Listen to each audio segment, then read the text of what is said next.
Now we have the minutes of the meeting held on Tuesday, the 5th of September.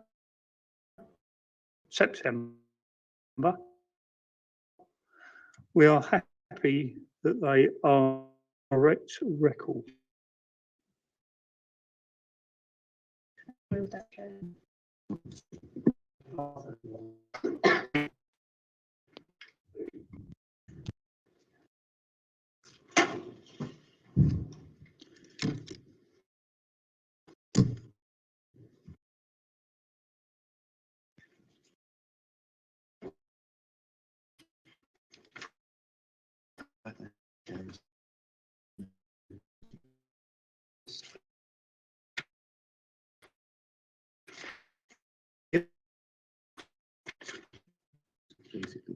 As on we'll ask the clerk to explain benefits to speakers and on YouTube how it will deal with them. Thank you, Chair. This is the procedure for considering the business this afternoon. The Chair will introduce an application, then they ask the planning officers to refer members to any late comments or updates received since the agenda was issued. These have been published on the Council's website and hard copies have been circulated to you. After this, the Chair will ask any speakers to address the meeting. There are 8 speakers and they will be speaking on the 2 applications. Speakers will have 3 minutes to put forward their views. There will be a reminder given by the clerk when 30 seconds remain. At the end of the 3 minutes, members of the committee will have an opportunity to ask the speaker questions to clarify any points they have made. After the speaker has addressed the committee and answered any questions, then they will be allowed to remain in the meeting, but they will not be allowed to participate further from this point. The Chair will then open the meeting for questions to a debate by the committee and determination on the application. The votes will be taken by roll. Finally, members, this meeting is being live streamed. Recording will be on Council's website. Please note that others may choose to copy. I'm going to ask the planning officers to tell us about any late comments and give a brief presentation showing any photos, plans of the site. I will allow the officers to complete the presentation. Consequently, members, unless you have a point of order that you feel cannot wait, could you please reserve these until any questions about the process until the end? Right, colleagues, we have 7 speakers on the application. The first of which is Helen Staton, an objector. They will have 3 minutes to get over their points and will be informed when 30 seconds remains. Chair, just before you go to the speakers, would you like me to introduce the item and go through the presentation that we have for? Yes, please, Adrian. Thank you, Chair. Firstly, I'd like to refer members to the late comments report that was sent out yesterday afternoon. And secondly, Chair, officers have received 2 further letters of representation on the application late yesterday afternoon and evening, both after the late comments report was finalised and sent out to you.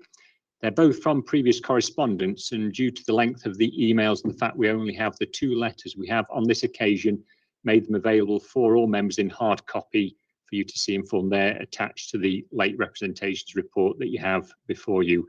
But I have preceded the comments as follows. The dwelling may be altered to a house of multiple occupation. The highway comments are incorrect in the report. The comings and goings will damage the road, create noise and be potentially dangerous. There is trespass issues already and the safety of the access lane is questioned. Notwithstanding the comments made by the Council's policy officer, the site is unsuitable for the proposed use. Risk assessments have been requested, but none have been forthcoming. The fact work has already been undertaken should not affect the decision to be made. The noise abatement plan will not work and has been shown not to work as one resident has already been placed in the property. The proposed use will adversely affect the amenity of neighbours. The amount of time permissible to speak is too short.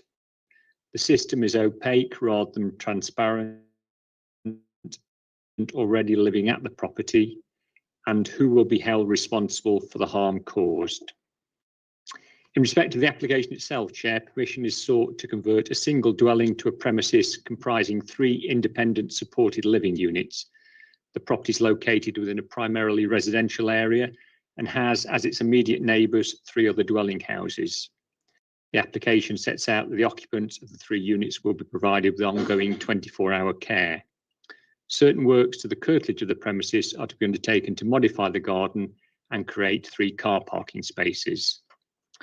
Chair, officers have considered the submitted information and the use to which the converted property would be put. The level of care is noted and the consequent activity that would be associated with it and the occupation of the premises as 3 individual units. Officers have concluded, Chair, as set out in the report, that the overall level of activity would have an adverse impact on the character of the area. The issue of residential amenity has been raised in representation. There is the potential for the outdoor space to be used in a more intensive way than previously. However, as the Environmental Health Officer has set out, with appropriate controls, there is likely to be no adverse impact on the immediate residential amenity of neighbouring properties from the use of the garden as such. Officers have concluded in accordance with that advice. Overall, Chair, as set out in the report and in weighing all the matters in the planning balance, officers recommend that the application is refused.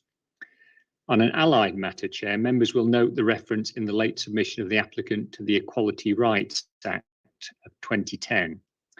Further to the officer remarks that are set out in the late comments report, Chair, I do want to advise members that the Act requires local planning authorities to have regard to the need to eliminate discrimination, harassment, victimisation and any other similar conduct, advance equality of opportunity between persons who share a relevant protected characteristic and persons who do not share it, and foster good relations between persons who share such characteristics and those who don't.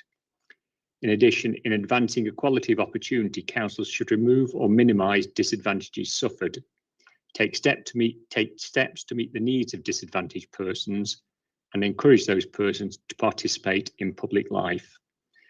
In making the officer recommendation, Chair, officers have considered the needs of potential occupiers of the property, giving due regard to the obligations of the Act and the public sector equality duty, and weighed them in the planning balance along with the general amenity of the area. Officers have concluded that the impact on the wider community of the proposal outweighs any adverse impact on those with those protected characteristics.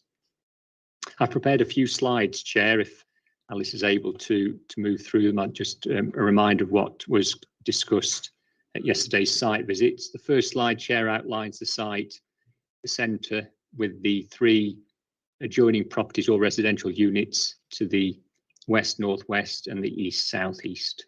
Thanks, Alice. And the application site again, Chair, outlined in red. You can see the dwelling house and the associated outbuildings within the site area. The site had been accessed from the track to the south, with South Street bordering the site to the north, but with no direct access to the site from it.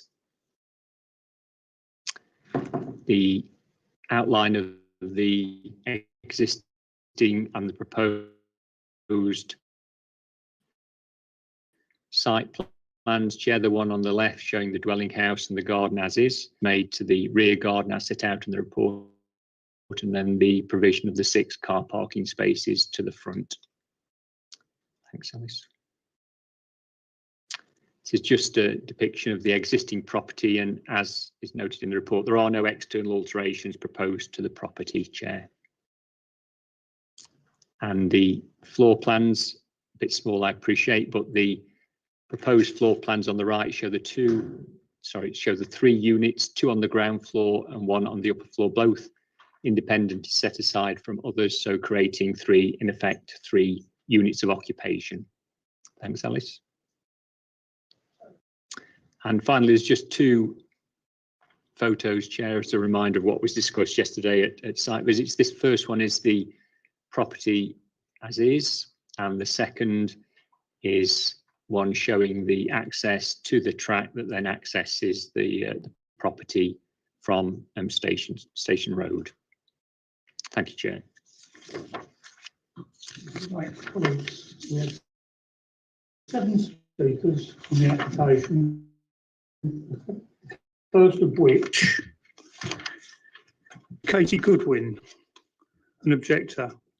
They will have 3 minutes to get over their points and will be informed when 30 seconds remain. As members, you can ask them to clarify any matters that have been raised, but remember your questions should only relate to the points of which they already made. Can Katie come forward? Thank you.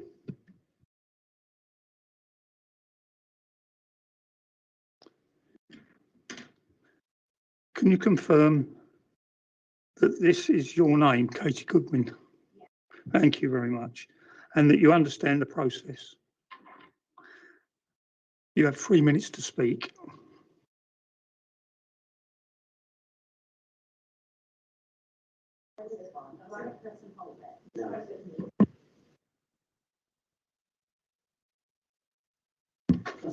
Oh yeah, thank you. Do I start whenever or does someone tell me? Oh, okay, thank you. I'd like to talk about what a private lane means. If you haven't ever lived on one, which most people haven't, you just don't get it, particularly when it's a cul-de-sac. There are many positives, such as much less noise, no antisocial behaviour, quiet, no through traffic and less litter. The only people arriving on foot or car live here or visiting, so a stranger sticks out as you know everyone. Anyone else is trespassing and the police can be called. This means less crime as people cannot be on the lane without being noticed. No one can park on the street as the lane is owned and maintained by residents only. People live on private lanes so they are private and out of the way of the hustle and bustle of public areas. We'll feel safer because people can't see when you're in and out. This will change if this is approved. If anyone parks on the lane, it blocks the lane completely as it's a single width dead end track away from the main highway. It's dangerous exiting to the main highway due to the visibility issues from cars parked on the main road. The refuge lorry will not come up to collect the bins, they must be taken to the main highway. Delivery drivers have to reverse down the lane due to no turning space. This is a secluded lane with no street lighting, no pavements, and the ground is uneven and sludgy in winter. It's dangerous for anyone, including lodgers and carers on foot or bicycle. There's been up to 6 cars for just one lodger, which what would happen if there were 6 lodgers? It would cause obstructions with nowhere else to park and not enough spaces on the drive. An absent landlord won't resolve issues and visitors are not interested in respectful parking. There's already been trespass issues with one person and builders. We're aware it's a civil matter, so IBC, highways or the police will be uninterested. Parking is a problem as the main road is already crowded and neighbouring roads are also unadopted. If approved, it will have a detrimental impact to the lane ground itself. The traffic will be intensified to one area and there will be increased noise. We will lose our privacy and have more trespass blocking of the lane. Most people have lived here decades and have few issues until this point, and this will be a daily occurrence. We have not objected to the other 5 properties approved to be built in the current housing crisis, but will they go ahead with these highway issues? We shouldn't have to spend time asking trespassing people to move their vehicles and respect the lane. Parking can be very emotive. It has a detrimental impact on community cohesion. There are safety concerns for emergency services vehicles needing access. It could be life or death. We shouldn't have increased lane maintenance costs due to the amount of vehicles using it. It will feel like IBC's lane and our amenities will be affected forever. If you live on a private lane, the positives outweigh the negatives. 30 seconds remain. If this is approved, it will take away the positives and leave us with more negatives. Having self-built your home in a quiet, private area, it is unlikely you will ever be able to do this again anywhere else, and you shouldn't feel forced to move due to these issues. You shouldn't have to worry about checking if the coast is clear before you can leave your house, and fundamentally you should always be able to access your home safely without any problems or concerns. This is a basic human right. Please refuse this application. Thank you, Katie. Thank you. Sorry, if you could just remain in your chair just in case members wish to ask you any Yeah. questions. Too eager. Right.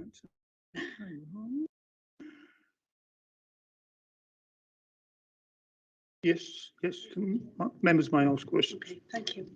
Good afternoon. I know, Hello. you know, it's quite alarming what we hear. When you say the upkeep of the lane, does that actually mean that everybody what lives on that lane has to pay for the upkeep of it. Yes, correct. Yeah. So we all have to pay for the maintenance of the road, yeah, because we own it. Yeah. And when was that last done?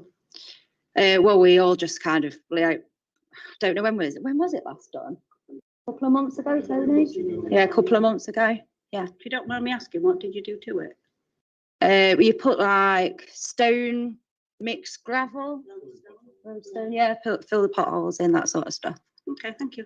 Thank you.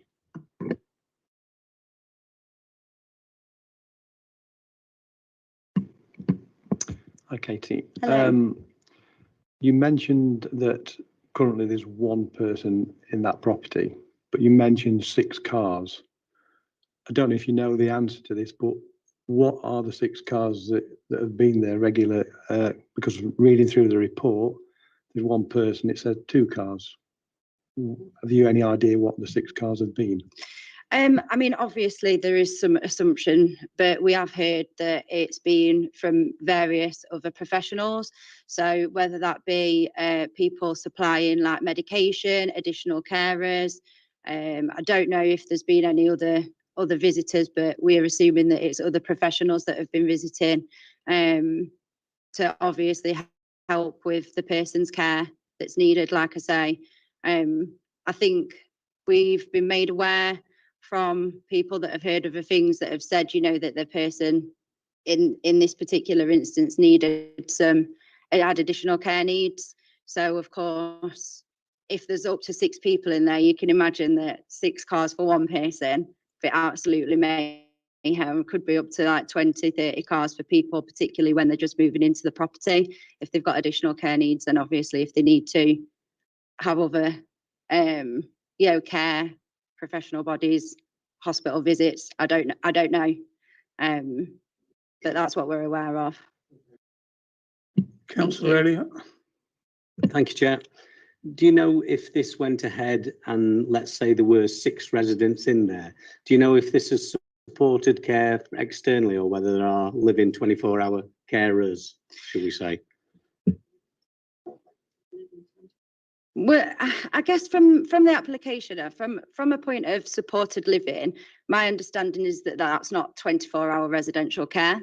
So I feel like there might be a bit of ambiguity over what exactly is being provided. I don't know if there's been from what's on the report and in the application, I wasn't under the impression that people had any living caring facility in there. That could be wrong. But if somebody's providing 24-hour care, I'm assuming that means that they'll be awake if there's no living space either. So, Sorry, Chair. So you don't know if this will be someone living in 24 hours taking care of these residents? what we've been told is that the care is provided on a 1-to-1 ratio.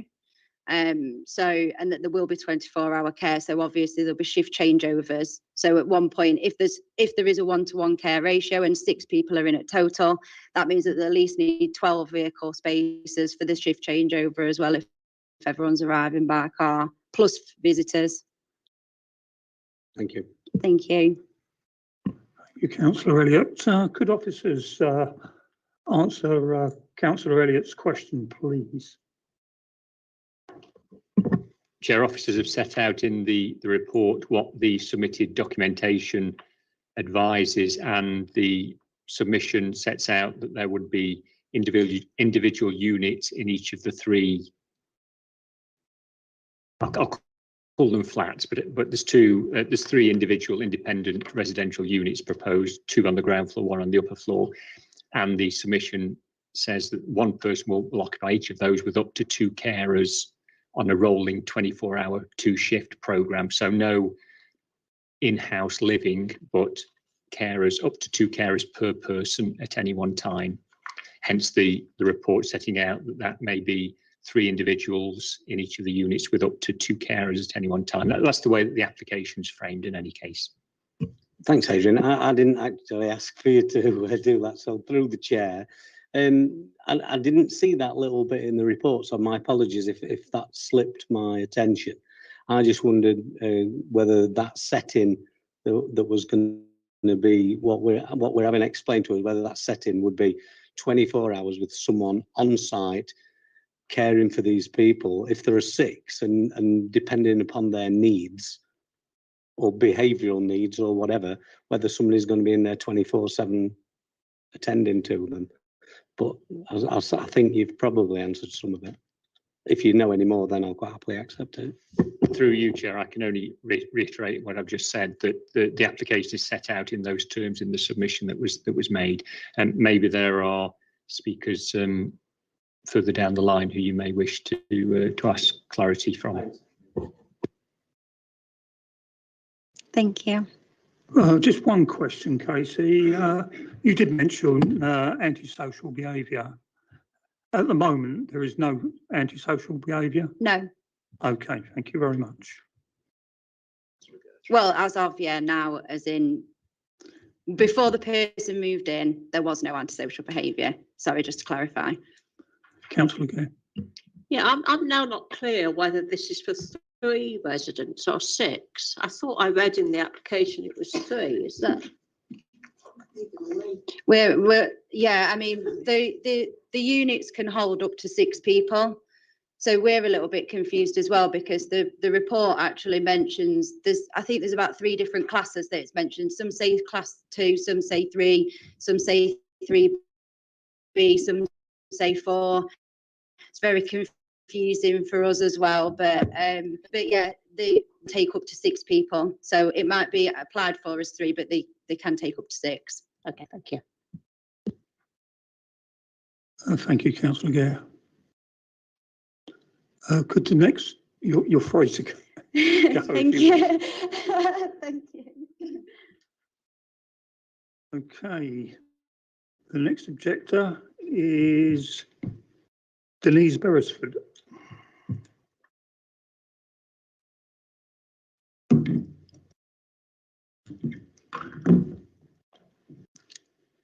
Minutes is a joke. I put that comment in. My life's been turned completely upside down. I'm using my house completely differently to the way I did Hang on a originally. second, Denise. Sorry. I need to, can you confirm your name? Yeah. And that you understand the process? Yeah. And you have 3 minutes starting. Right. My life's been turned completely upside down. I'm using my house completely differently to the way I was before all the work started, with builders arriving at 6 a.m. in the morning, 7 days a week, right under my bedroom window, foul language, loud music, shouting, dogging, smelling. Nothing the council can do because planning application hasn't been confirmed, so they can't do anything to restrict times. Then the builders tell us that they finished working on it, so the property's finished. We then go back out in the garden because I wasn't able to use the garden all summer. Went back out in the garden. On the day that I went out, someone arrived and was told within my hearing, because it was as close as I am to you, that they were moving in that day. The poor guy became very distressed, shouting, screaming, banging on the vehicles that were there. I ran inside. I was scared. I was shaking. I've worked with people with behavioural difficulties and with learning difficulties, and I know how difficult it is for them. Since then, I've heard him from in my own bedroom with my window shut, crying out from in the garden and from outside. I don't want it. I don't want to. IBC are hurting me. Why will nobody listen to me? Why will nobody believe me? And I know someone who wasn't listened to and wasn't believed, and then they were found to be harmed. And I find it, I'm shaking, find it extremely distressing. And I've cried buckets for this guy. I can't live my life like that. I could come away from work and come to my home. I'm a cancer patient, and the builders laughed at me when I tried to explain to them I should have been resting, and I had to go out of my house. I've completely gone off my list now, what I've got written down here. I've had to come out of my bedroom, which has got an ensuite bathroom. I've got mobility issues. I'm at the furthest bedroom from my bathroom. And at night, I'm giving you personal details here, but it's embarrassing because I can't get to the toilet quick enough. But I can't live in that bedroom next to what's happening to me and hear it day in, day out. When he first arrived, there were 6 carers on the site. At each changeover, that was 12 vehicles coming. We have 1 bus service in Pilsley. Nobody's going to arrive on buses and bikes, like it says in the planning application. We've got 1 bus service. Planning application has been turned down for more bus services than that. My life's completely changed already, and planning application hasn't been given. Planning consent hasn't been given. So what are you going to do? Are you going to pass it and just change my life forever? I've built that house. For me to go and build somewhere else at my age now is impossible. To find somewhere on a situation where I've lived 38 30 years. seconds remain. I've lived there 38 years and I'm 62 and I've never in my entire life had to live like this. And I can't put up with any longer. That's a sanctuary for me with my care and what I need. It's no longer a sanctuary and hasn't been all summer. I can't go out in the fresh air and enjoy my garden. My whole life has changed. You're supposed to be my voice. The council have been impotent or incompetent. I've said in letters, is it malfeasance? Because why would a company do all That's this time, Chair. and then not, and you know, unless somebody had already told them they could go ahead and do it? Thank you.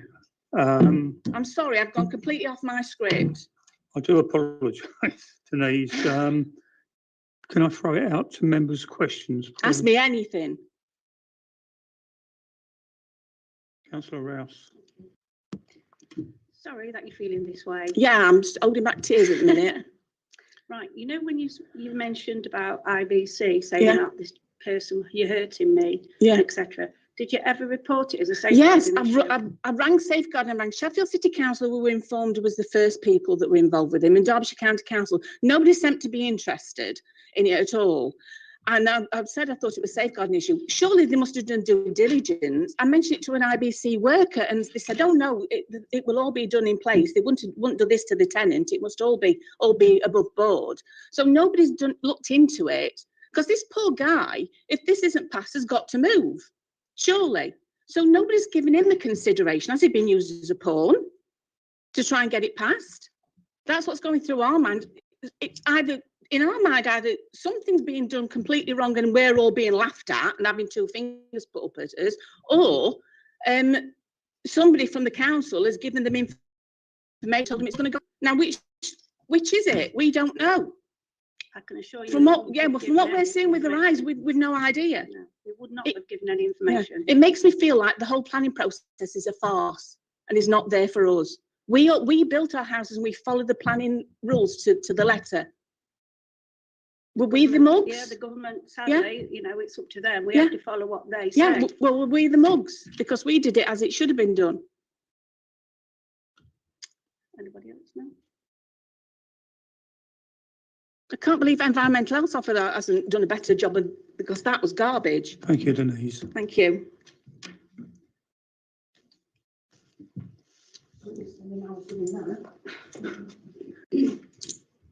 Can I call the next speaker, who's another objector, Lynn Booth?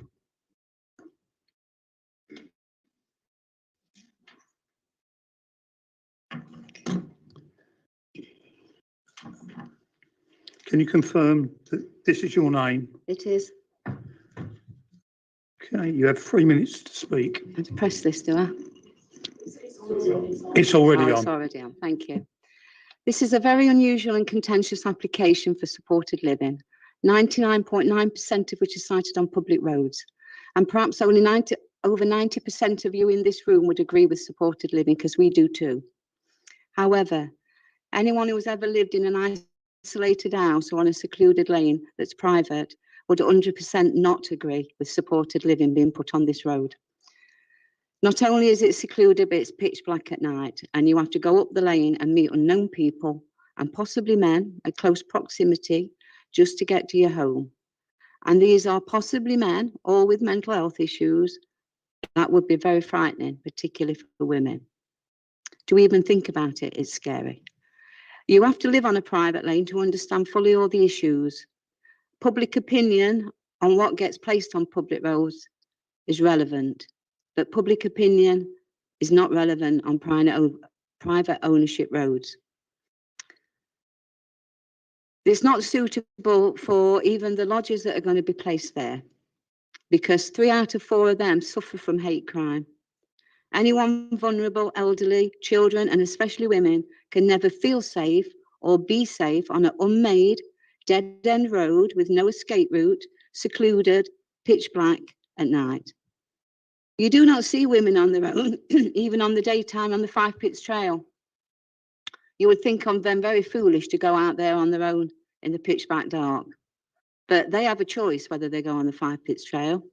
We do not. We have to reach our homes, and there is no other route.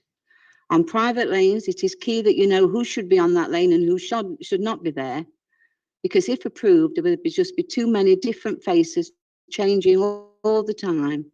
And these would be people that we would be meeting. We don't know which ones have got the unknown backgrounds, which ones with the challenging behaviours. Because when you've got challenging behaviours, you can be unpredictable, you can get verbally abusive, you can be aggressive, even worse, you could turn violent. There's no guarantees at all, and not even with any conditions, because they can be taken off anywhere to appeal. Environment, highways, and even a policy officer have not understand the issues this private lane poses, devoid of reality. If this lane is appropriate, what on earth is inappropriate? 30 seconds remain. However, the parish council, MP and police do recognise this. It took 20 weeks for IBC to put an application in, get work done and move some people in. Some of us waited 25 years just to get an application approved. We built our own to the rules in a place that we love. It's taken decades to build our safe community, and it will take just 9 signatures on a bit of paper to destroy it all. That's time, Chair. Please refuse this application. Thank you. Have any members any questions about the points which the Speaker has made in her presentation? Councillor Hancock. Thanks. I'd just like to clarify one thing, because I actually, near me, there's a situation very, very similar to this, and they don't have issues at all. Sorry, you are living in? I live in Tupton. We've got one that's a very similar setup down a cart track. So I've seen this in practice. Yeah. You made reference to the people potentially having mental health issues. It actually says people with learning disabilities and with autism. That's a very different. That's a very different setup, and they're very unlikely to be violent or a threat. Well, I dispute that, because on YouGov and NISORG, I looked it up. When I originally saw this application, because I've helped people like those, and we've got, well, Denise has helped people like those as well. I took in a homeless person.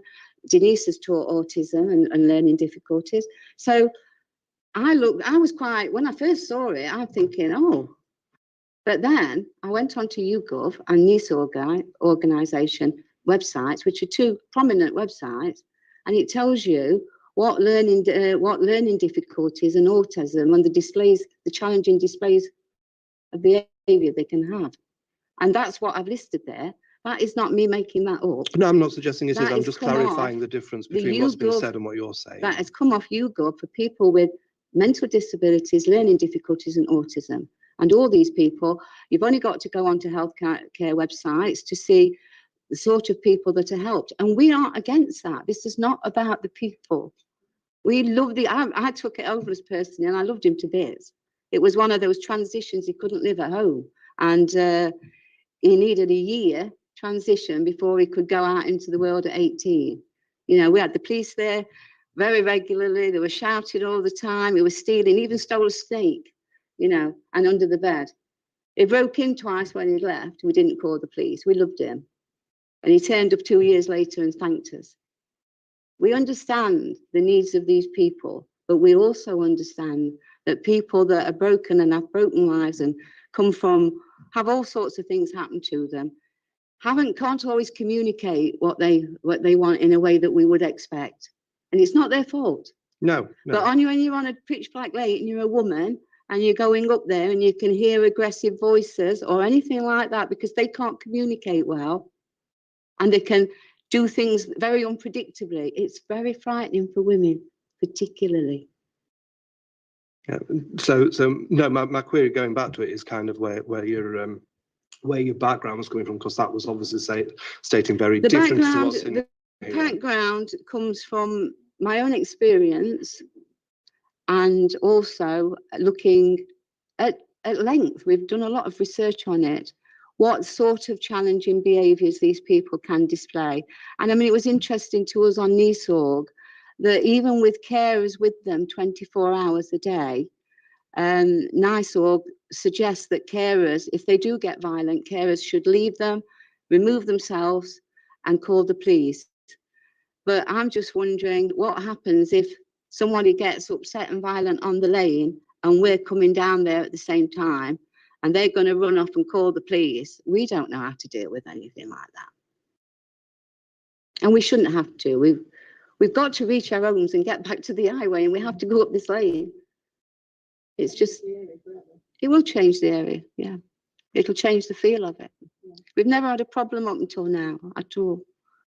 But knowing who's on that lane is really important on a private lane, because they stick out if they don't belong there. But we'd never know anymore who would be who. Any other questions? Councillor Gare. You mentioned the 5-pitch trail. Yeah. Is there an access from your lane then? No, but No. the 5-pitch trail is like 70 yards up the road from where Okay, we so are. it's just an example. And I'm just trying to say that, you know, women do live different lives to men. We have to think where we park his car when we're on a zone and we have to come back at night and things like that. We have to consider all sorts of things and change our behaviours. You know, we don't even get in lifts. I don't. If I'm in a car park in the daytime, because I'm frightened that somebody might come into the lift and I don't know who they are. And a lot of it is not always, you know, you can go on the 5-pitch trail and 100% or 99.9% of those men wouldn't cause you any harm. In fact, they'd protect you. But it's the thought, and it stops people going. So you're just using that as an example? Yes, Yeah, but we've that's got fine. beautiful Thank you. 5-pitch trail, but you don't see women on the road. And you think them quite foolish if they went there on pitch dark night on their own. Well, that's up to the individual, I think. Pardon? Well, that's up to the individual, how they conduct their lives. Yes, but we're quite vulnerable on that lane. Okay, thank you. Thank you, Councillor Gare. Any other members of the question? And thank you, Miss Booth. Thank you.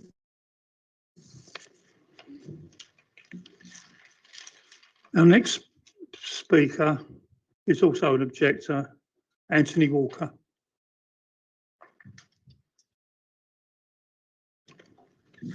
Afternoon. Good afternoon. Can you confirm that this is your name? Yes, Anthony Walker. You understand the process? I do, yeah. We'll be given 3 minutes to speak. Thank you. Myself and my wife live directly next door to Garden House. The property in question has a gable wall that's approximately 1.5 metres from our boundary fence, and the gardens are directly next to each other. I'm speaking on behalf of all the residents who live in close vicinity to the subject of the planning application, who are also concerned about the effects it's having on us all. We strongly object to the planned proposal on the grounds that the overdevelopment that it brings will have an unacceptable detrimental impact on the neighbouring properties through noise and disturbance. We as neighbours have already experienced unacceptable, unsocial levels of disturbance caused not only by workers arriving and leaving by car or taxi, but by the resident that is already living at the property, shouting and screaming very disturbing noises that we shouldn't have to listen to. This already having a detrimental effect on our mental and physical health. The National Planning Policy Framework, Section 12, is clear that all developments should promote healthy, inclusive and safe places, and obviously this does not. This can be supported by a precedent that has been set by Mansfield District Council, who will refuse the same type of application for that very same reason. In the original application, it is claimed that the property has mature shrub boundaries. This is not true. They also state that the hedge screen will be put in to help noise pollution, yet the AHL report states that there is no evidence that hedges provide any form of noise barrier. In section 5.82 of the local plan, it is stated that plans should respect the character of the neighbouring properties while safeguarding the privacy and amenity of neighbouring properties. We, as direct neighbours, are worried that if this proposal should be passed, it will have a long-lasting detrimental effect on our health and well-being, whilst being totally out of character with the neighbourhood. Thank you. Thank you, Mr. Walker. Any members, any questions on the representation? Councillor Cooper. Thanks, Chair. Thank you. The noises that you heard then over the last 6 weeks, would that be roughly something like that? How often, how frequent? Well, it was just apparently from what we can, the only thing we can see is a trampoline in the back garden of this particular place, and the the person who's in there, they must just lay on it, because I'm not seeing him bouncing up and down or anything. But we've been sat out in our back garden during the nice weather, enjoying a nice meal in the evening, and he'll start screaming and shouting, IBC being horrible to me, and why is nobody listening to me? And we don't want to have to listen to that. Now, bearing in mind, that's only when there's one person in. If there's 3 people, 4 people, 5 people in with the same issues, then we're going to have to listen to that all the time, and it's just not fair. Thank you, Councillor Cooper. Any members, any more questions? Thank you. Thank you, Mr. Walker.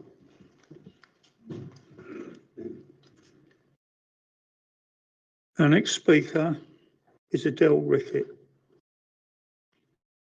who's the applicant.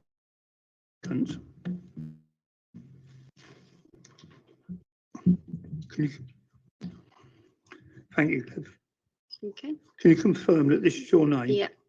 And that you understand the process? Yes.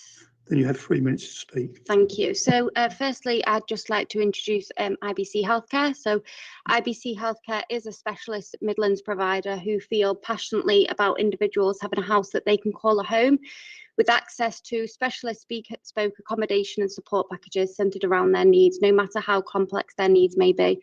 So we empower people to live as independently as possible, free from any unnecessary hospitalisation or institutionalisation.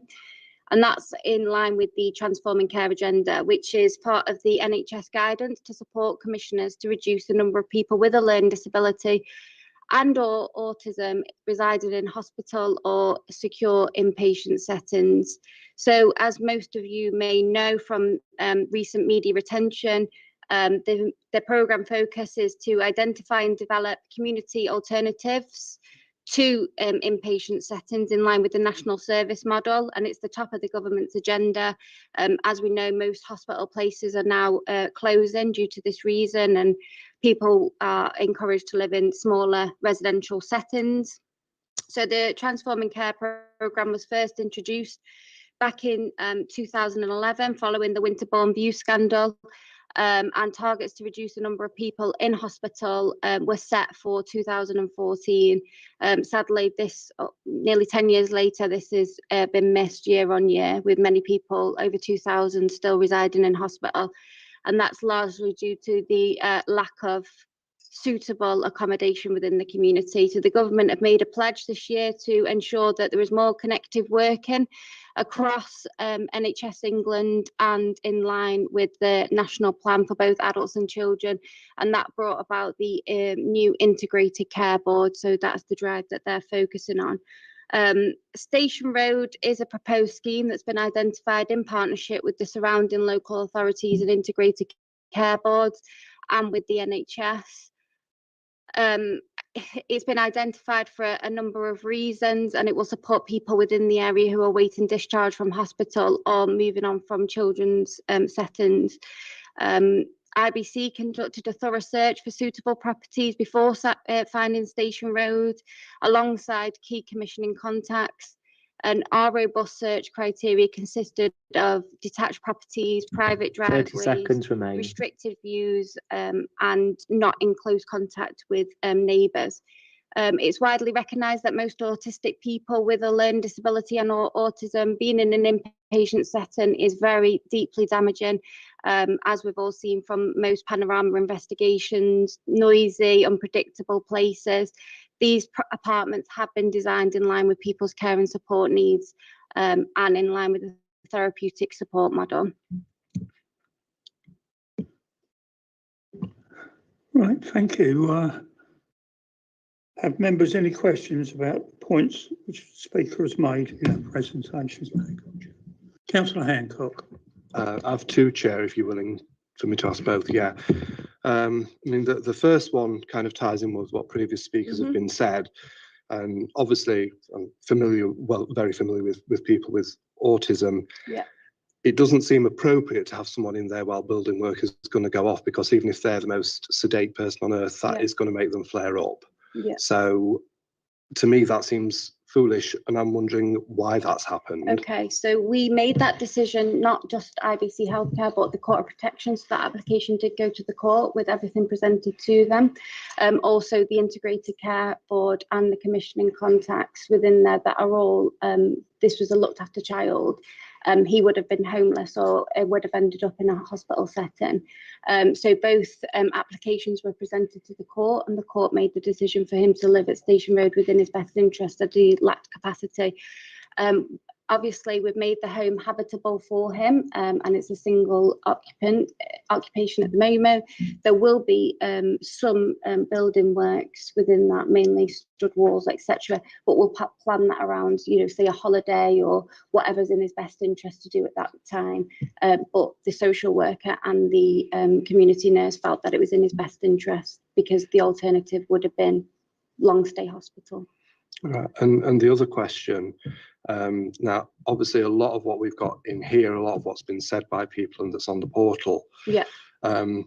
Comes down to a fear and a lack of being made aware. Mm-hmm. And it's clear from comments that are actually in the report that there hasn't been the dialogue between yourselves and the immediate neighbours that really probably would have made this a heck of a lot easier had that happened, and perhaps you would have even allayed concerns.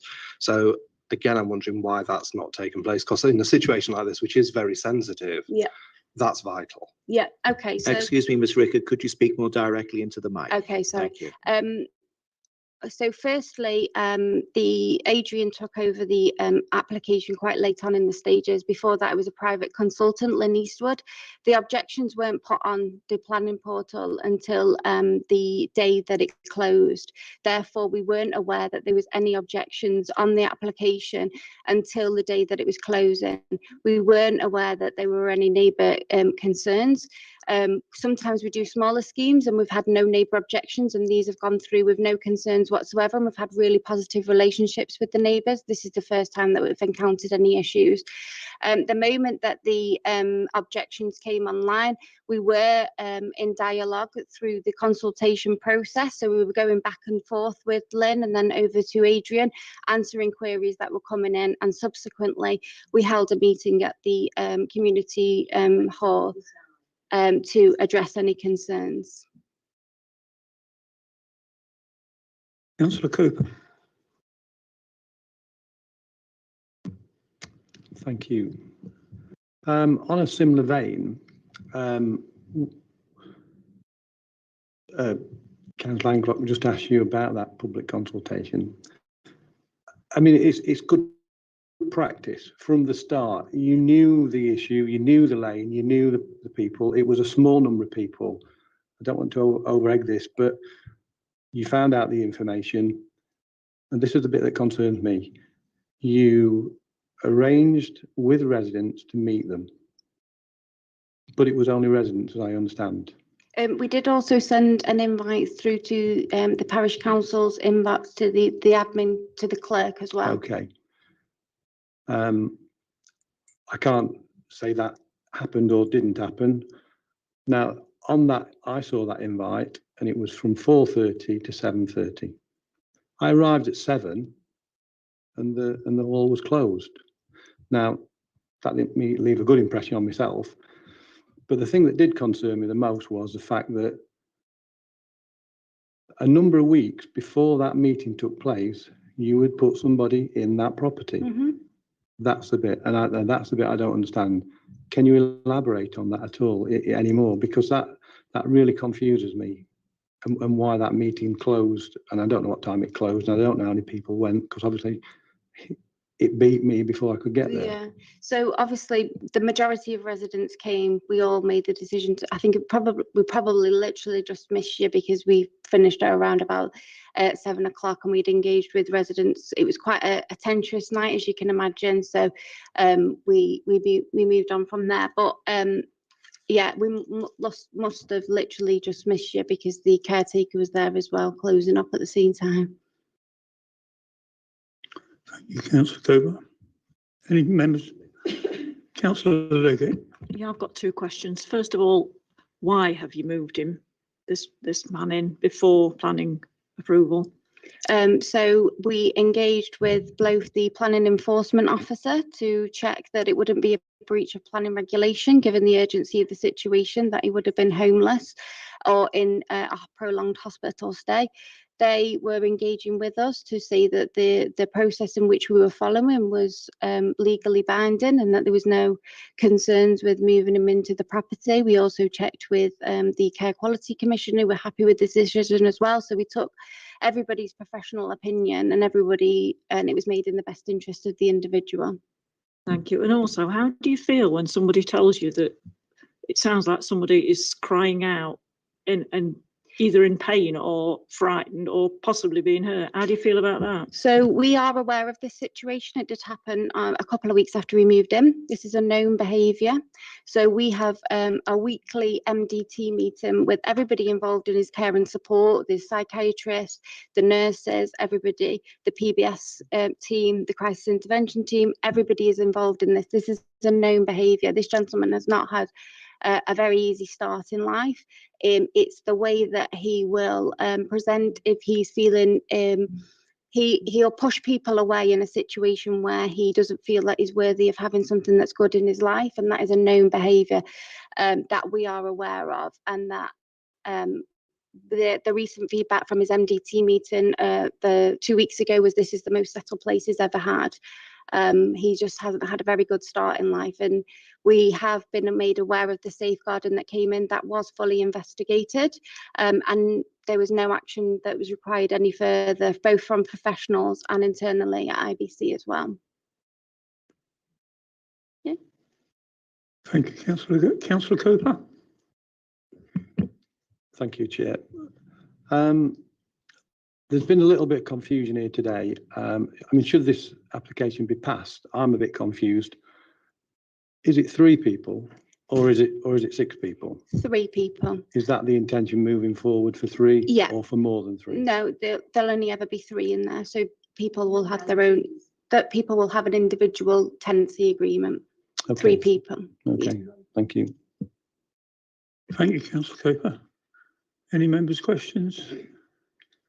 Councillor Peterson. Looking at the plans, and the proposition, your carers for night time are coming in at 8 o'clock at night and leaving at 9 o'clock in the morning. Have you got any provision at all for them to sit or do anything through the night? So they will be supporting the individuals in their apartments. So they'll be utilised a bit like if you had care in your own home.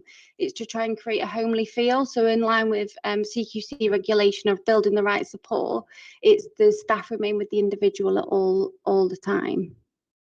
Right. Thank you, Councillor Peterson. Councillor Rouse. Afternoon. I'm a little bit confused because on your speech you referred to at one point a child, and then you turned it around to an adult. So what age is this person? So we support people from 18 plus. What I was elaborating with was the transform arts from birth to end of life, and that is for both children and adults. What we tend to do is engage with the local authority or the NHS early on. So when somebody says 16, and we'll work with a trajectory of how we support them into adulthood, because we know that transition can be quite difficult for individuals. So that's what I was elaborating to, that we'll work with them early on, but we support them from 18 plus. Okay, thank you. Any members? Thank you, Ms. Wigg. Thank you. Our next speaker is Jennifer Hughes, who's the agent. Can you confirm that this is your name and that you understand the process? Okay. You have 3 minutes to speak. Okay. Right, so 2 key issues began this application process on less than an ideal footing, in our opinion. Firstly, the confusion that existed with regards to the site notice and the timing and location of its placement on the site. And secondly, the delayed uploading of objections onto the planning website. The combined effect of these events understandably created great concern and distrust from the local residents, that their views were not being heard or considered. It also led to delayed engagement by the applicant that further sort of amplified the situation. In response to the objections and the consultation comments, the applicant submitted numerous very detailed supplementary information documents that you will have seen, and ultimately there was a public consultation event. So I think we did engage with trying to to respond to residents. It just wasn't via a public consultation, it was via numerous supplementary information documents. This resulted in basically the local authorities, the Environmental Health Officer, the Highways Officer and the Policy Officer finding no reason to object to the scheme, and highlighting that the local plan policy LC4 specifically encourages support of the provision of specialist housing in appropriate locations. When considering neighbour amenity, which I know is obviously a key area, I would like to stress here the importance of the comparison between the proposal and the existing 7-bedroom property that exists on the site at the moment. Any new neighbours moving into a property of this size have the potential to create a higher level of noise and disturbance than the previous owners. As, for example, multiple children can scream and cry indiscriminately, and a large family of teenagers and adults would have multiple cars and vehicles. As with all similar proposals, the engagement of the Adult Care Commissioning Team at Derbyshire Council and the Derby and Derbyshire NHS Integrated Care Board was needed from a very early stage, as my colleague has just said. Their expert opinion that the property and proposals were suitable was given to IBC Healthcare, and the application would not have been submitted without that. Although requested via the consultation process, comment from these parties unfortunately was not able to be given due to local authority departmental policies. The NPPF is clear that development should promote healthy, inclusive and safe places. Attention has, it seems, so far been drawn to the safe requirement of the NPPF. The risk assessments and the management 30 methods seconds remain. described in the supplementary documents illustrate that safety issues are far from inevitable, and even the possibility of them has been limited to acceptable levels. The inclusivity requirement of the NPPF should also be assessed, or it raises the question as to whether gentrified areas are exempt from inclusivity. Given the scale and type of the existing property, the local plan and NPPF policy compliance, the consultee support and the expert advice and support of the adult care commissioners, it is clear that the balance leans towards approval. Thank you, Ms. Hughes. Your time is up. Okay. Members, would you any questions? Okay, thank you very much.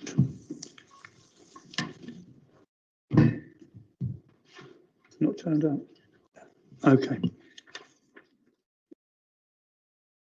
Right, colleagues, we will now move to questions to the officers. As always, I would like to keep this part of our proceedings focused on getting clarity about any points you are not sure of. Once we have done this, we can then have our discussion about the application based on what we've heard and read.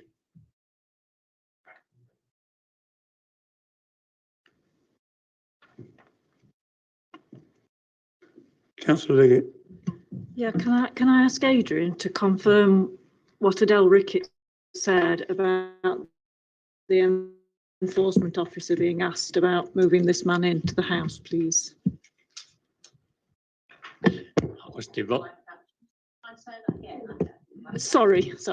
No, I just asked if you could confirm what Adele Rickett said about the enforcement officer saying it was okay to move this man in before planning permission was granted. Thank you.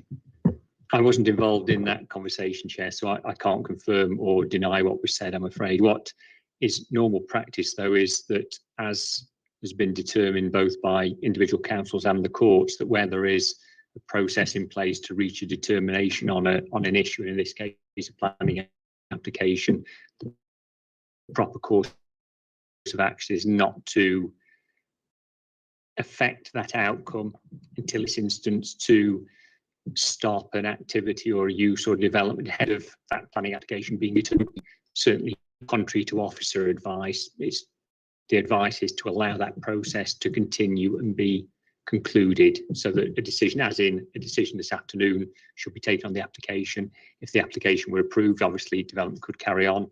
If not, then the council will need to determine what action should be taken then. So I can't confirm or deny what was said in any conversation. I wasn't party to that, I'm afraid, but the proper and due process is to allow the determination of the application to take place without seeking to undertake action ahead of that, unless it was so bad that something should be done. But the proper process has been taken, and I'm sure the advice from my colleague was the correct one. He's a very experienced and knowledgeable officer. I'm sure the advice he gave was correct.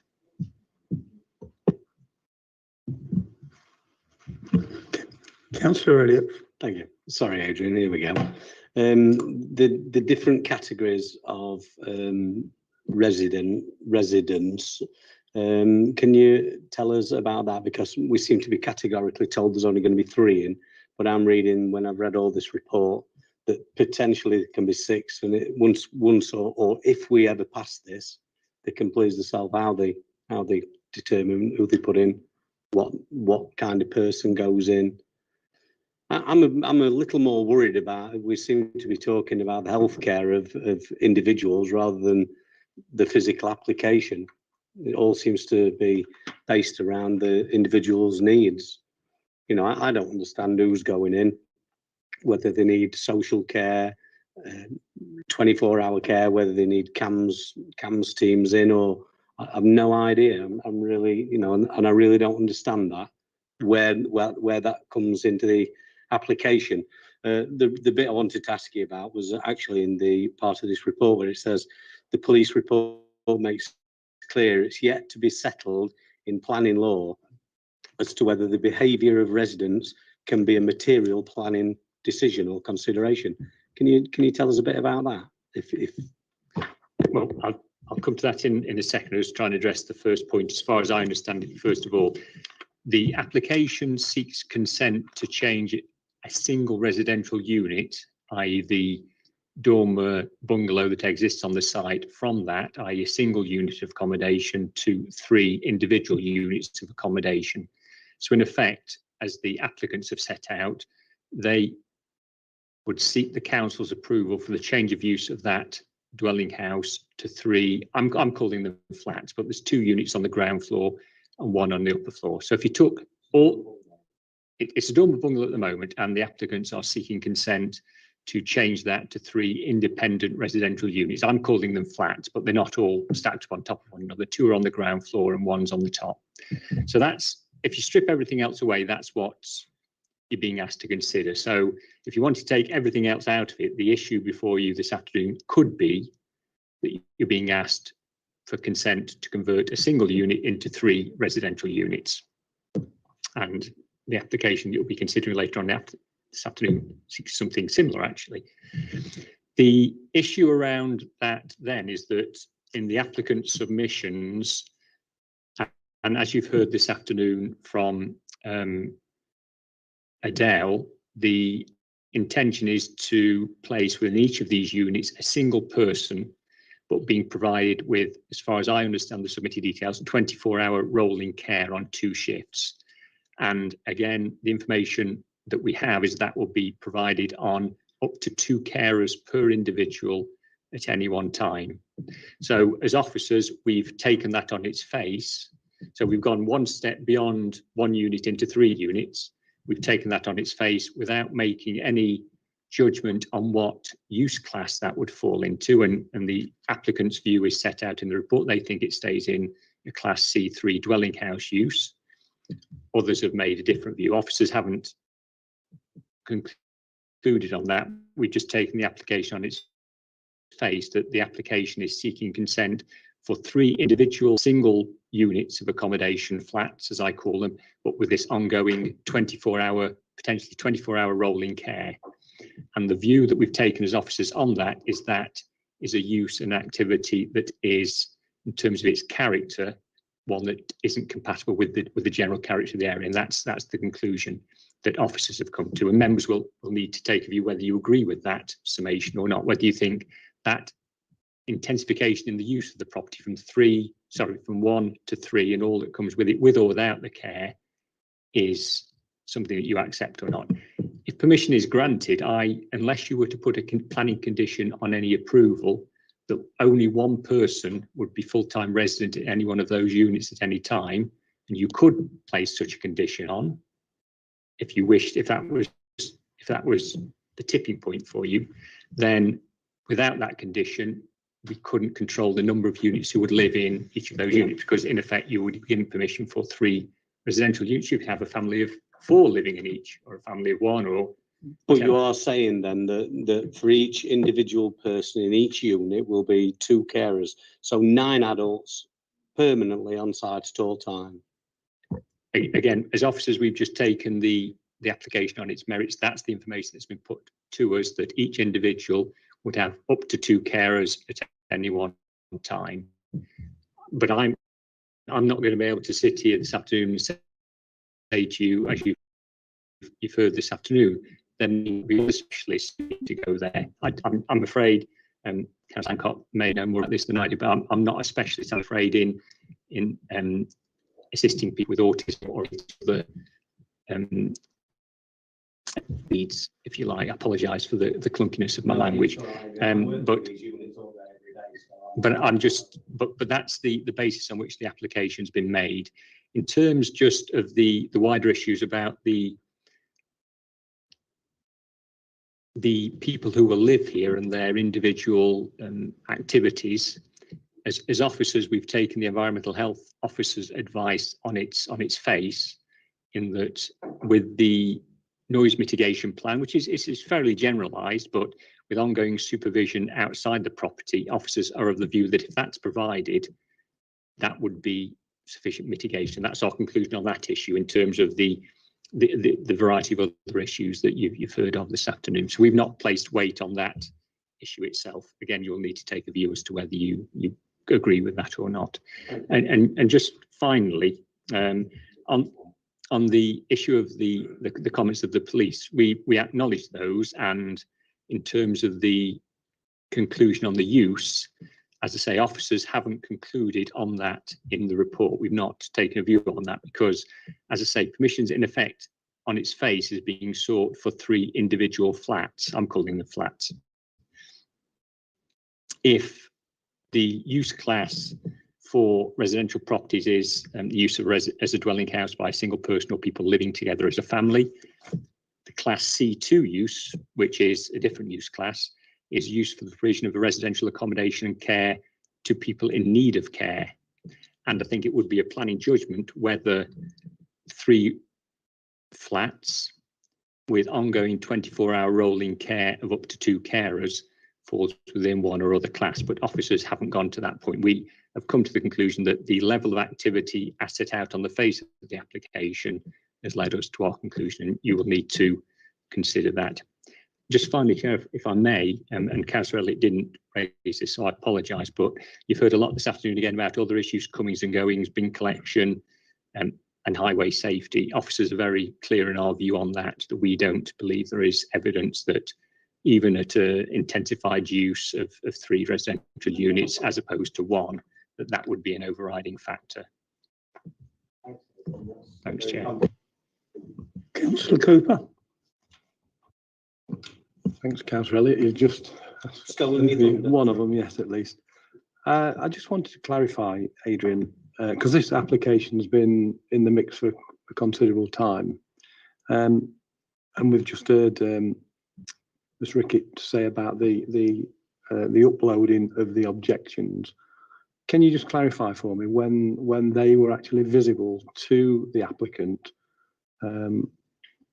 Because I don't know the answer to that. I can't, I'm afraid, Chair. I don't have that information to hand. If they weren't uploaded in a timely fashion, I can only apologise to you as members that wasn't the case, but I don't know exactly when they were. As far as I'm aware, all the comments that we have, even those we received yesterday evening, are now either uploaded or in the process of being uploaded. So we have tried as we can to provide all the information to all the parties. But again, my advice to members would be I don't think that needs to be an overriding consideration in the determination of the application on its face before you this afternoon.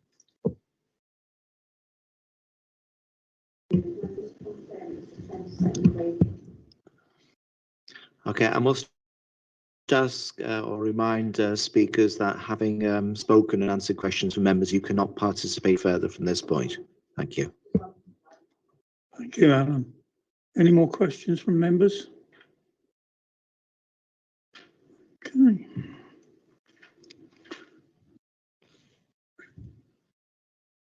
Right, thank you. Thank you to the officers for that.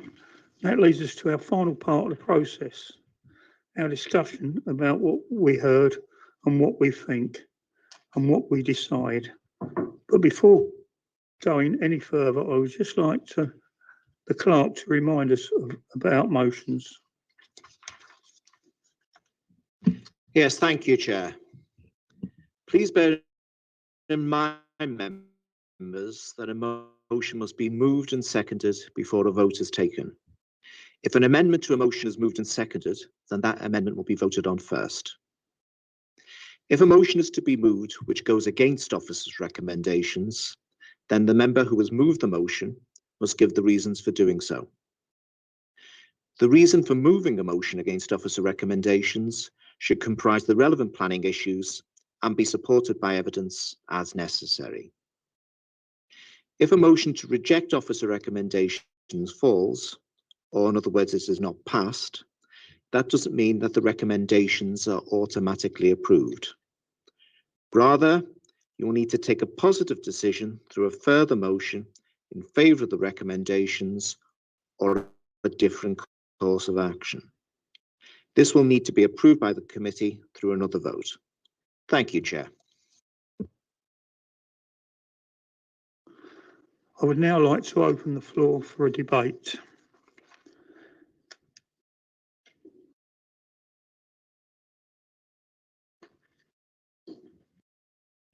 If there's no debate, Chair, then I think actually members may wish to go straight to the suggestions of motions. So no. Could I go and recommend that we go with the officer's recommendation to refuse this planning permission? Councillor Cooper.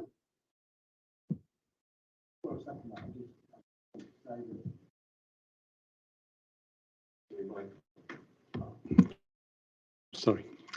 Yeah, I'll second that motion, for the reasons set out in the report, and also the fact that the change would be very detrimental, in my opinion, to that area of the village, which is literally a lane that goes nowhere. It's quiet, it's dark, and for all the reasons set out, then I'll second that. Thank you.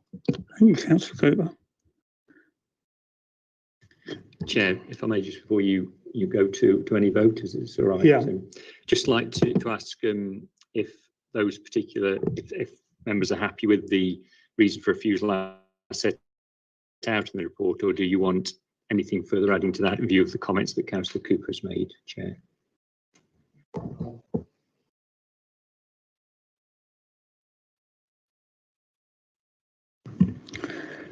Right, members, we have a motion before. No, we've done that. So shall I just move now to the vote, Chair, and take the roll call? Yes, please, Alan. Okay, thank you, members.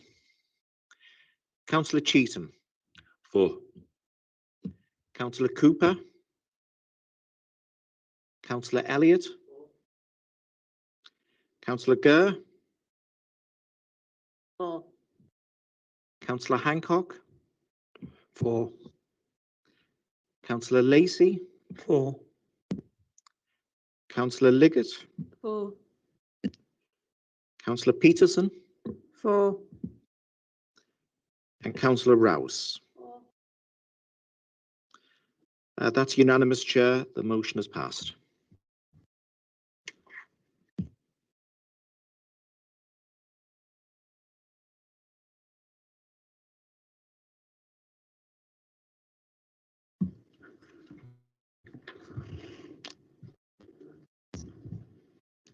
Any speakers that want to leave may leave.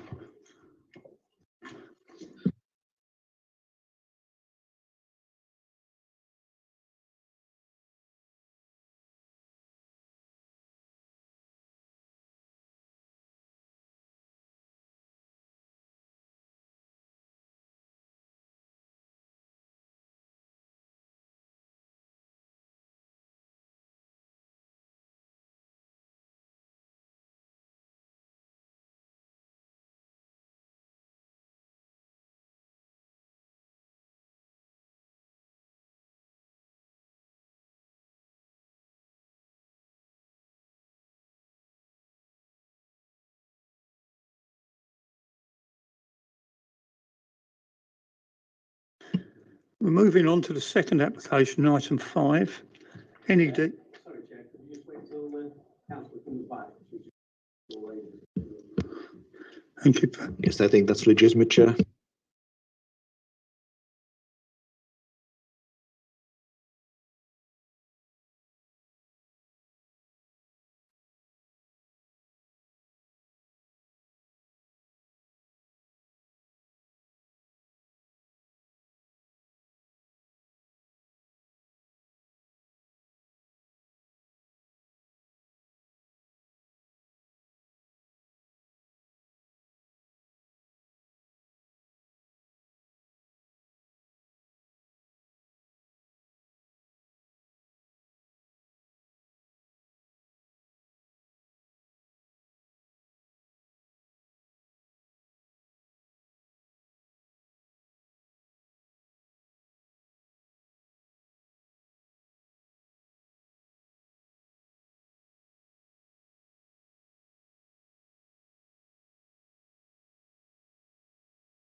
Right, we'll move on to the second application. Item 5, NED 230049. Lower Pills. Oh, Alan. Do apologise, sir. Thank you. Now that we can move on to the second application.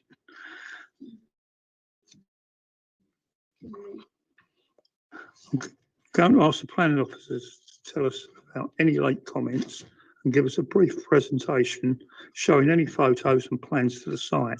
I will allow the officers to complete their presentation. Consequently, members, unless they have a point of order, you feel that cannot wait, you should please reserve these for any questions about the process until the end. Adrian? Oh, it's Alice. Thank you, Chair. I haven't had any other late representations apart from the one that is included in the late representations document, of which I'd already commented on. But if there's any questions about that, we can deal with that at the end. This is an application for the change of use of a commercial unit with ancillary accommodation above to 1 office and 3 one-bed flats at 67 Rupert Street, Lower Pilsley. The application site is to the west of Rupert Street and is here shown in orange. And this shows it a little bit closer in. And here is the red line of the site. The building is part of a row of buildings to the west of Rupert Street. There is on-street parking available at this point. Although the building has not been occupied for some time, the extant planning use is a mixture of Class E commercial on the ground floor with a 3-bedroom flat above. The proposal seeks to reduce the area in the Class E use by about 25% so that the front part of the ground floor will remain as a shop or office and the rear becomes the ground floor of one of the residential flats. Officers are of the view that this loss of social infrastructure is outweighed by the benefits of the renovations to the building and bringing it back into use, particularly as the remainder of the ground floor will remain in Class E use. The remainder of the building will be converted to 3 self-contained 1-bedroom flats. The table at paragraph 26 of the report shows that these flats will meet the national space standards for 2 2-bed, 2-person flats, the green and purple, the green and purple ones coloured in on this drawing, and 1 1-bed, 1-person flat, which is in blue. Parking and turning for 2 vehicles is proposed to the rear, as is a small shared garden area for use by residents of the flats. The garden area does not meet the requirements for successful places of 25 square metres per flat. However, due to the village location and the proximity of public open spaces, officers are of the view that the lack of private community space is not so harmful as to make the proposal unacceptable. Changes to the exterior of the building, including the removal of shutters on the access to the rear garden, changes to the windows on the front elevation. Following are a selection of photos which were seen at yesterday's site visit. This photograph was taken earlier this year when the application first was submitted. and this one was taken not so long ago. And since then, the shutters have been removed from the front windows.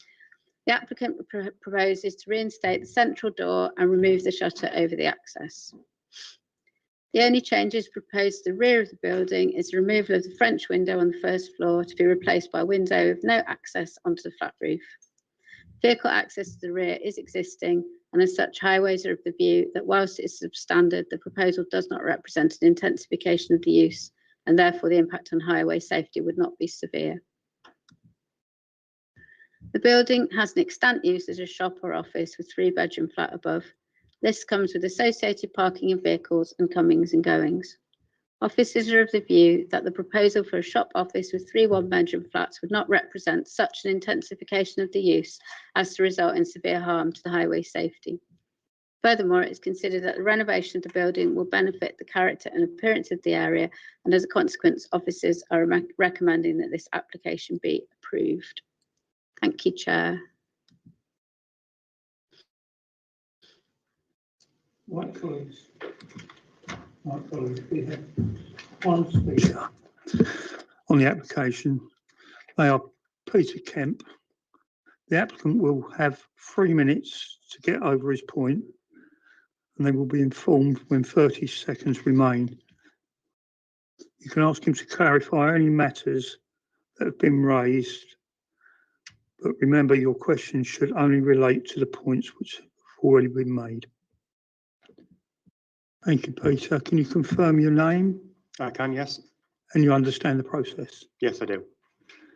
You have 3 minutes to speak. Okay, thank you. So a few things I just want to bring to your attention. Through the public consultation, there was only one objection, one neighbour objection.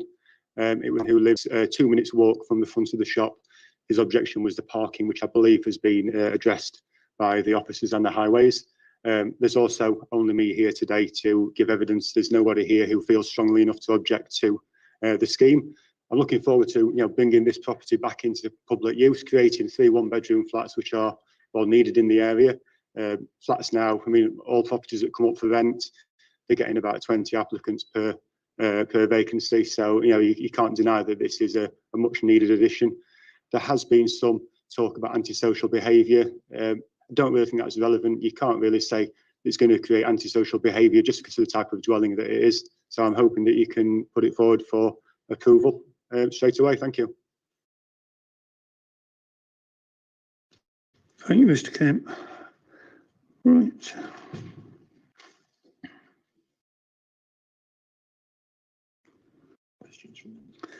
Questions from members?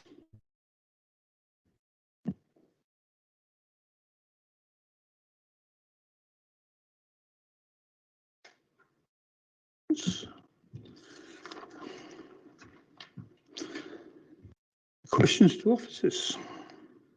Mr. Kemp, you can now go back to your seat. Thanks.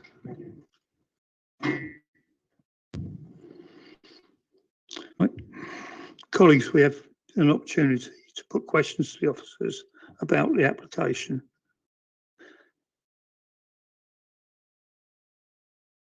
Councillor Gardner.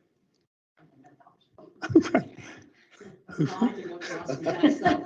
I'll start with Councillor Elliott. Thank you, Chair, for looking up. Yeah, just the question of how was the parking addressed? Because I read that it was originally for five units and into the roof space and so on. It has been lessened. So how have we made the parking work? So the building as it is could be currently used as a shop with its associated comings and goings and parking, and a 3-bedroom house. We don't have formal guidance on parking, but the county council suggests that a 3-bedroom house would usually generate 2 parking spaces, 2 cars.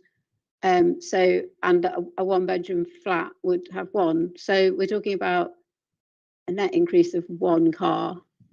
Added to that, although there is vehicle access around the back. I'm not convinced that that has actually been used formally as parking before, but this application actually does include 2 formal parking spaces at the rear.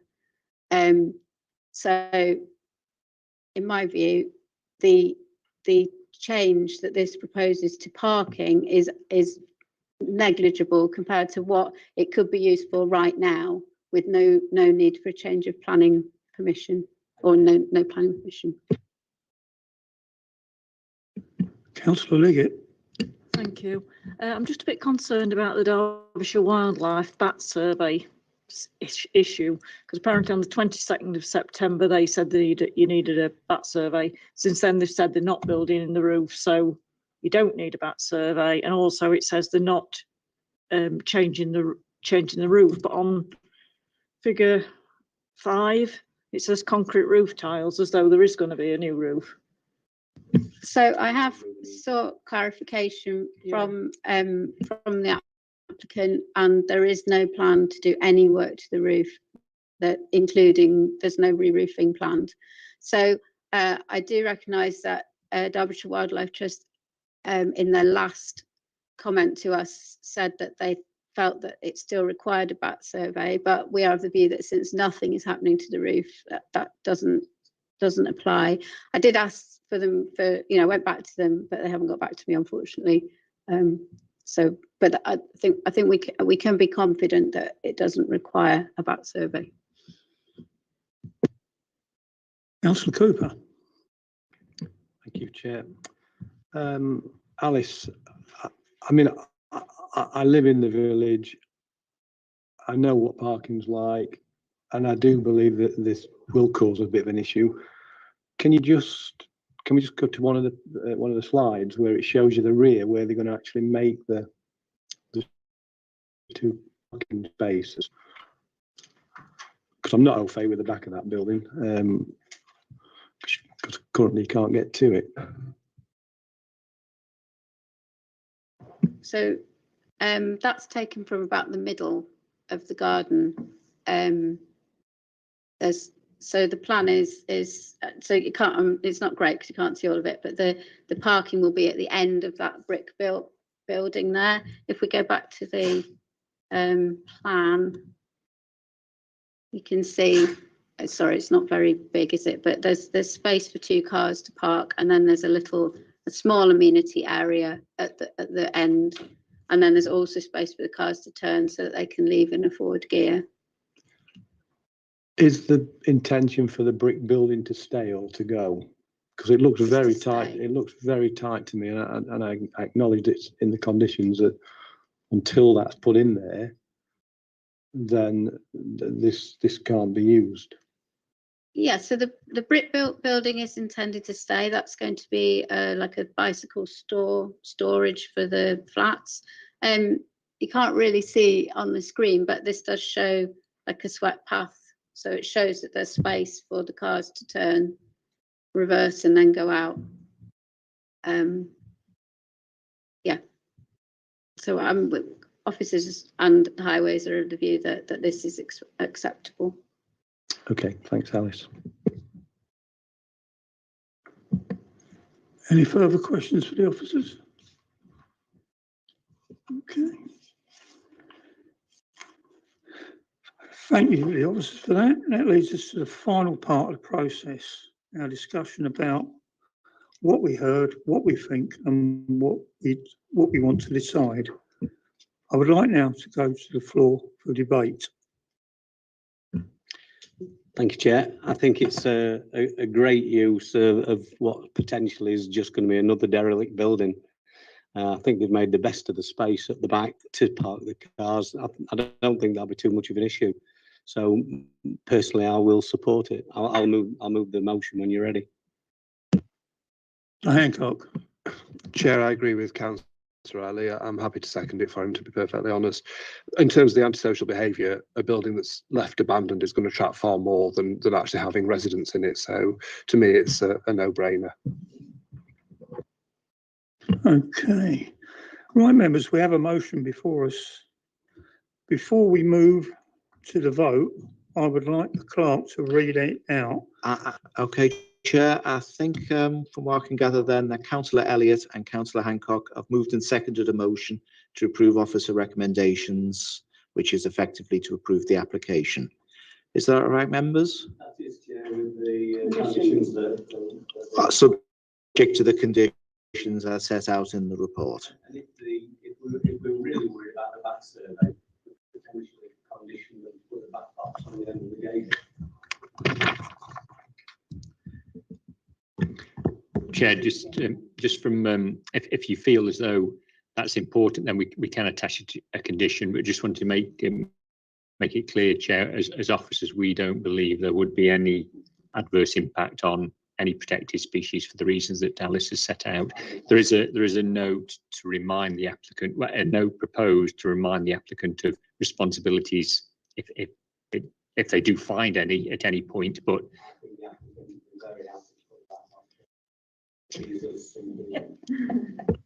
If you'd like a back box, Chair, then we would need to condition it. That's the only. Okay.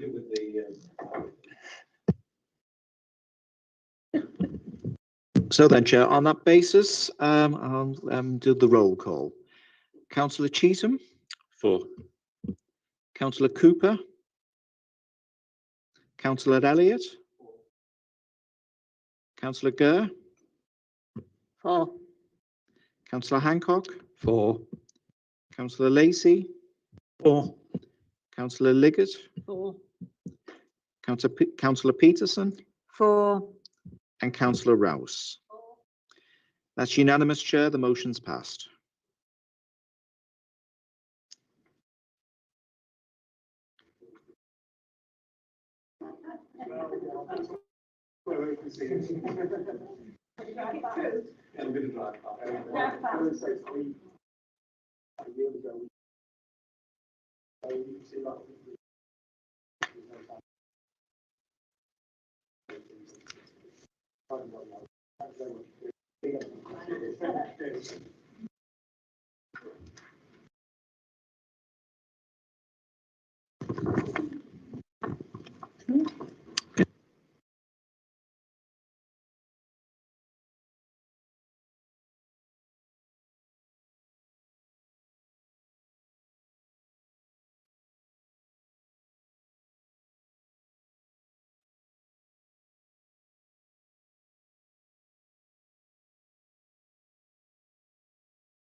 Yeah, we now have our third piece of business, the tree preservation order.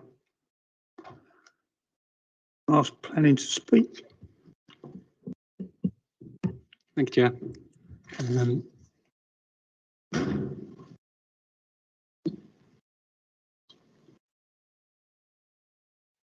Yeah. Okay.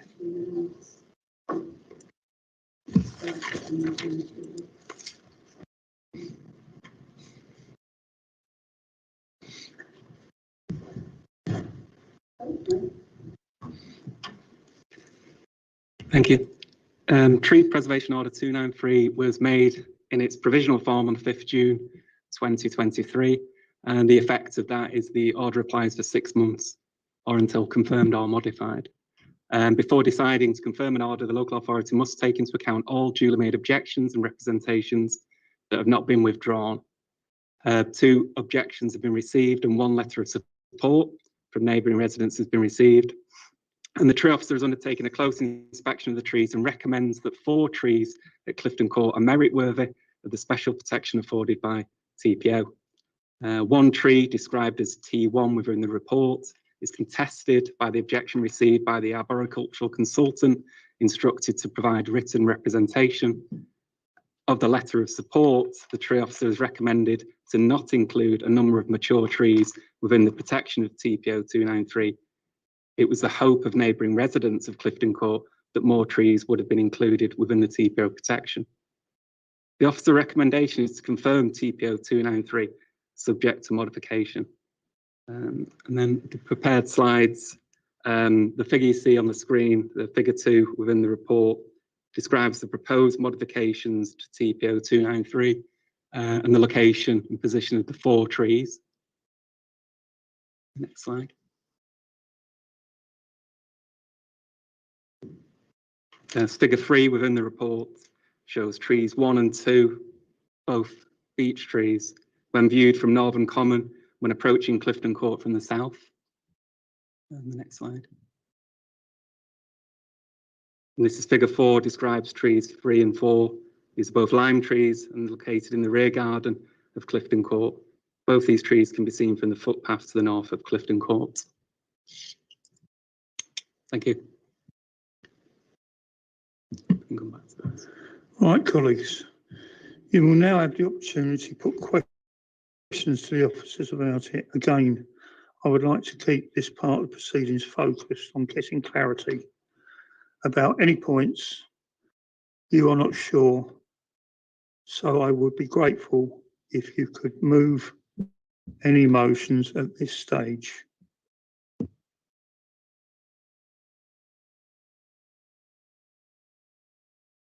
So I think the chair meant not move any motions at this chair.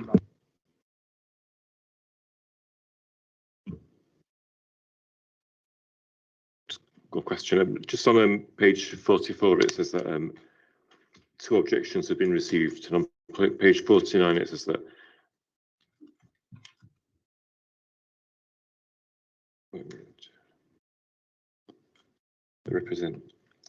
it implies there's 1 objection on page 49, but it looks like 2 objections on page 44. Just clarify that point, please. Yeah, absolutely. The provisional order was served as an area classification, which effectively was served as an interim measure to affect all the trees on the site, because there was a report of tree felling which wasn't specific on which trees were going to be felled.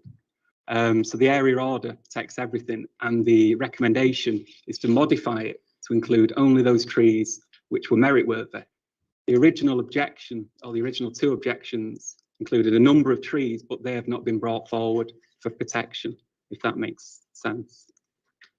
So of the trees brought forward to be protected, only 1 objection is received about that. Yeah. Okay. Any other members' questions?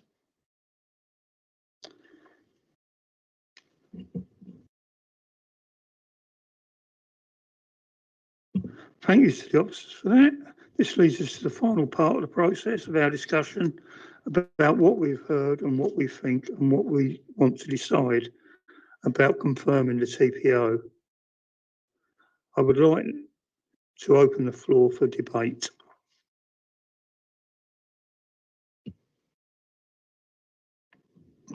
Councillor Cheetham. Just to say that I'm reasonably supportive of this, and I'd be happy for it to proceed. Have you got a seconder? That's right. I didn't realise we were moving to motions. No. I thought we were just at the debate stage. Sorry.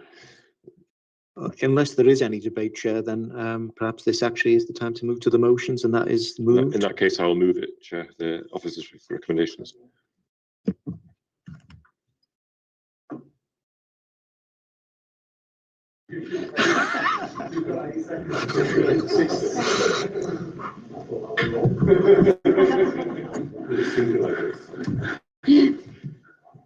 Right, we'll now ask for you to vote. As explained earlier, we will do this by roll call. Okay, thanks, Chair. Well, the motion is to approve the modified order as just discussed. Councillor Cheetham. For. Councillor Cooper. Councillor Elliott. Councillor Gurr. For. Councillor Hancock. For. Councillor Lacey. For. Councillor Liggett. For. Councillor Peterson. For. And Councillor Rouse. That's unanimous, Chair. The motion's passed.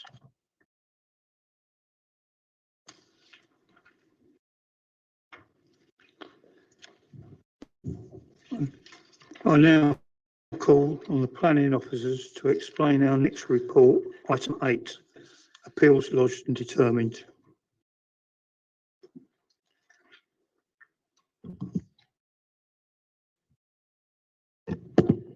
Rather a quiet month for appeals being received, Chair. As you can see, we've received we have actually received one decision, but since the preparation of the report, Chair, that will be reported next time round. So just the two appeals lodged. You'll note actually that they both relate to specialisms within the council in respect of trees and heritage assets. So, and we're very pleased that we've got the necessary expertise in-house now to support those appeals and present the case on behalf of the council. But nothing else to report, Chair, but happy to take any questions. I just wonder if you'd heard anything about the speed appeal in Sherwood. Short answer through you, Chair, is no. Fair enough. Thank you. Sorry.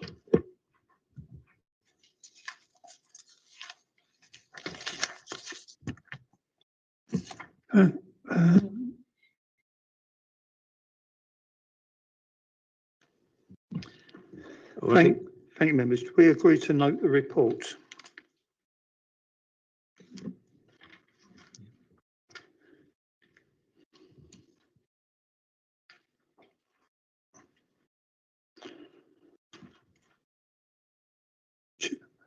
Thank you. As we have no urgent business at this time, we will move straight on to item 10, the exclusion to the public. There's no public here. I'll move on. No, Chair, we need to actually move this amendments to formally agree it at that point that the stream will then end. So could I ask you to just read out the exclusion paragraph there? I move that the public be excluded from the meeting during the discussion of the following item of business to avoid the disclosure to them of exempt information as defined in paragraphs 3, 5, part 1 of Schedule 12A of the Local Government Act 1972, as amended by Local Government Access to Information Variation Order 2008. We are all happy. But then let's move on to item 11. Right, if members are content with that, Martin, can you confirm that the stream has now ended?